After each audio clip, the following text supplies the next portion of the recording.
ሙሐመድ ቢን ረሺድ አልማክቱም ከ94 ሚሊዮን ኪዩቢክ ሜትር በላይ ሲያሉ ባለ 5 ኮከብ ሆቴሎች የውሃ ውስጥ ምግብ ቤቶች በሚሊታሪ ጂፒኤስ በመታገዝ በዱባይ የማይቻል ነገር እንደሌለ ለተቀረው ዓለም አሳይተዋል። ነገር ግን አንድ ትልቅ ችግር ነበር። እነዚህ ከባህሩ ስር የሚገኘውን አሸዋ ፓምፕ በማድረግ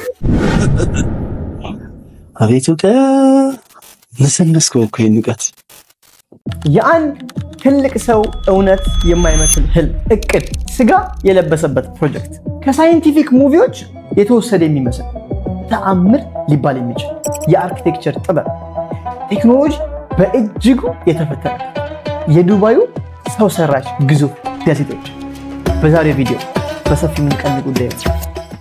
ሰላም ውድ የቤቱ ቀጥ ተከታታዮች፣ የምንሰራቸው ቪዲዮዎች የሚመቻችሁ ከሆነ ለኛ ልታደርጉት የምትችሉት ቀላሉ ነገር ላይክ፣ ሰብስክራይብ እንዲሁም ሼር በማድረግ ብዙዎች ጋር እንድንደርስ ማድረግ ነው።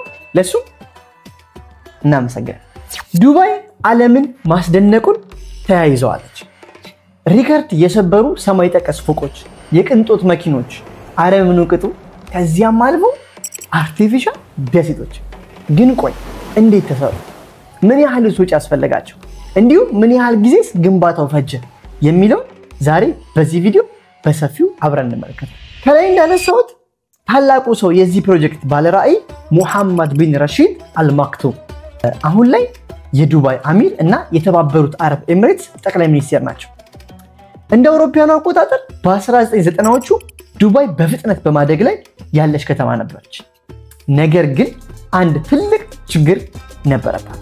ይህም 70 ኪሎ ሜትር የባህር ዳርቻ ብቻ ነበር ያላት። በዚህም ምክንያት ለምትፈልገው የዓለም ቱሪዝም ዋና ከተማነት ትልቅ መሰናክል ነበር። ምክንያቱም የቱሪዝም ሆቴሎች፣ ሪዞርቶች እና የቅንጦት ቪላዎችን ለመገንባት በቂ ስላልነበር የነበራት የባህር ዳርቻ ማለት ነው። እኚህ ታላቅ አሚር በፓሲፊክ ውቅያኖስ የተፈጠሩ ደሴቶች እና በዘንባባ ምሳሌያዊ ኃይል ይሳቡ ነበር። ይህም በአረቡ ዓለም የህይወት ዛፍ በመባል ይታወቃል። የዘንባባ ዛፍ ማለት ነው። ለዚህም ነው ሼኩ የሰው ሰራሽ ደሴቱ በዘንባባ ቅርጽ እንዲሰራ ይወሰኑ። በዚህም በዱባይ የማይቻል ነገር እንደሌለ ለተቀረው ዓለም አሳይተዋል። ከዱባይ ሰማይ ስር ፓልም ጁሜይራ፣ ዘ ወርልድ፣ ፓልም ጀበል አሊ የተሰኙ አርቲፊሻል ደሴቶች ሲኖሩ እያንዳንዳቸው በቅርጻቸው የራሳቸው መልእክት አላቸው። በመጀመሪያ የተገነባው በ2001 የፓልም ጁሜይራ ደሴት ሲሆን ሐሳቡ ግን በ1990ዎቹ በሰፊው ይንቀሳቀስ ነበር።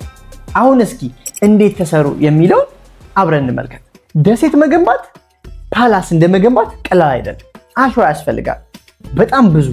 ያው አሸዋ አስተሉ ዱባይ ላይ አሸዋ ብዙ አለ ትንቻላችሁ፣ ግን በአይነቱ ለየት ያለ የበረሃ አሸዋ ሳይሆን ከባህር ውስጥ የሚገኝ አሸዋ ያስፈልጋል። ለፓልም ጁሜይራ ዋናውን ፋውንዴሽን ለመስራት ከ94 ሚሊዮን ኪዩቢክ ሜትር በላይ አሸዋና ከ7 ሚሊዮን ቶን ድንጋይ ተቆፍሮ ጥቅም ላይ ውሏል።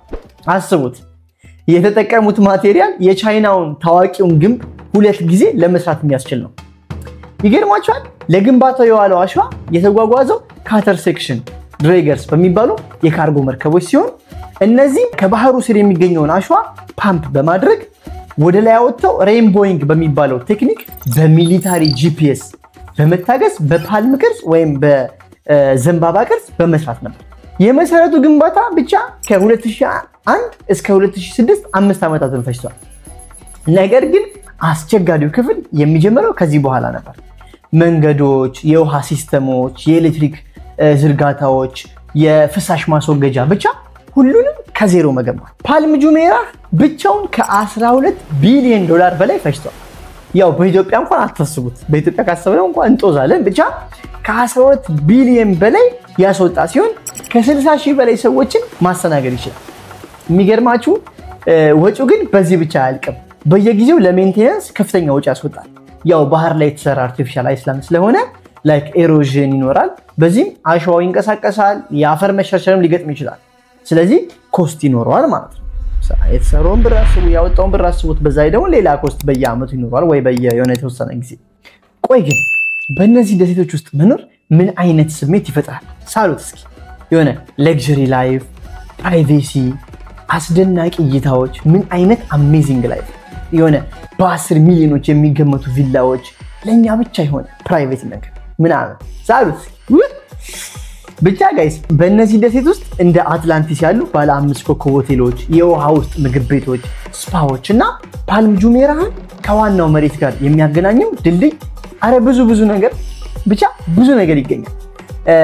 በጣም የገረመኝ አንዳንድ ቪላዎች የግል ባህር ዳሮች አላቸው እና በበጋ ወቅት በጣም ስለሚሞቅ አሸዋ ማቀዝቀዣ ሲስተም አላቸው። አስቡት ቤት ከማቀዝቀዝ አልፎ አሸዋ ማቀዝቀዣ ሲስተም ማለት ጉድ ነው። ብቻ በእነዚህ ቦታዎች መኖር ግን አንዳንድ የተወሰኑ ሊሚቶች አሉት። ላይክ ኢንትራንስ ትንሽ ቁጥጥር አለው። ከሁሉም በላይ ግን የሜንቴናንስ ወጪውን የሚሸፍኑት ሬዚደንቶች ናቸው፣ ነዋሪዎች ናቸው። ይህ ትንሽ ያው ይከብዳል፣ ምክንያቱም ወጪው ሃይ ስለሆነ ሳሉ ያው ለነገሩ አፎርድ ማድረግ የሚችል ሰው ነው የሚገባው። ፓልም ጁሜራህ የስነ ህንፃና የቱሪዝም ስኬት ማሳያ ነው። ይህንን ስንል ግን ሁሉም ነገር በእቅዱና በመሰረቱ ሄዷል ማለት አይደለም። አንዳንድ መሰናክሎች ነበሩበት። ላይክ ወርልድ የሚባለው በዓለም ማፕ ቅርጽ የሚሰራው ደሴት የሰመጠው ካርታ የሚቅጽ ስም ተሰጥቷል። ለምን አንዳንድ ደሴቶቹ ተሸራርፈዋል፣ ሌሎቹ ደግሞ ጨርሰው አልተገነቡ። ፓልም ጀበል አሊ ከጁሜራህ የሚበልጥ ሲሆን ከ15 ዓመት በላይ ግንባታው እንዲጓተት ተደርጓል። ግን በቅርቡ በ2023 በአዲስ ማስተር ፕላን ግንባታው ተጀምሯል። የእነዚህ ፕሮጀክቶች የራስ ምታት የኢኮሎጂ ኢምፓክት ሲሆን እንደ የባህር ውሃ ሙቀት መጨመር፣ የባህር ውስጥ ሀቢታንት መፈናቀል ብቻ በጠቅላላ ብዙ መሰናክሎችን ችሎ የቆመ ስራ ነው።